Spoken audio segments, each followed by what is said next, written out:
గటు తిరిగి గిటేటో అన్నది అవలే మొక్కది పన్నావే అనసూయ దీనికి ఏం పుట్టింది? ఎందుకు వెళ్తాంది? పన్న పన్న పండు పండు కొత్తగా అంతా నిద్ర పట్టి పాడైతలేదు. గా టీవీ చూద్దామంటే పోరాడు మళ్ళీ వచ్చిండు. హాల్లో పాడైంది టీవీ. గా పొరాన్ని పోయిలో పెడితే పెళ్ళాం దగ్గర వండకేమో గిడికొచ్చిండు. పన్నావే అనసూయ ఓ అనసూయ ఏంటి పెద్దమ్మా పిలిచినావా? పన్నవానే పన్నవా అని అడుగుతాన్నా. పన్న పన్న ఇదిగో నిద్ర పోతాన్నా. దీని ముసల్దానికి అగ్గి పెడితే ఇటు కన్ను అంటుకుంటాంది, ఇటు వెళ్తాంది. ఏంది అంటే పన్నవా అని అడుగుతాంది.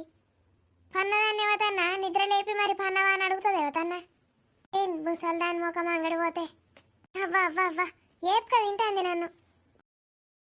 మా కోడలు బర్రెది ఏం చెప్తాందో దానికేంది మంచిగా రంగరంగ తింటది, రంగరంగ వంటది. నేను లేనిగా పండగ చేసుకుంటుంది కావచ్చు. ఆనే అనసూయ పన్నావే అప్పుడే ఏపి మునిగితి కదా పన్న అని మళ్ళీ ఎందుకు అడుగుతాను? గదే మరి అప్పుడు పన్నా అని చెప్పినవైతే మరి పన్నవా లేదా అని అడుగుతాన్నా. ఇంకోసారి వెళ్తే సప్పుడు అయ్యావు పన్న అనుకుంటది, మూసుకొని వంటది. నేను మాట్లాడినా కొద్దీ మళ్ళా లేపుతాంది.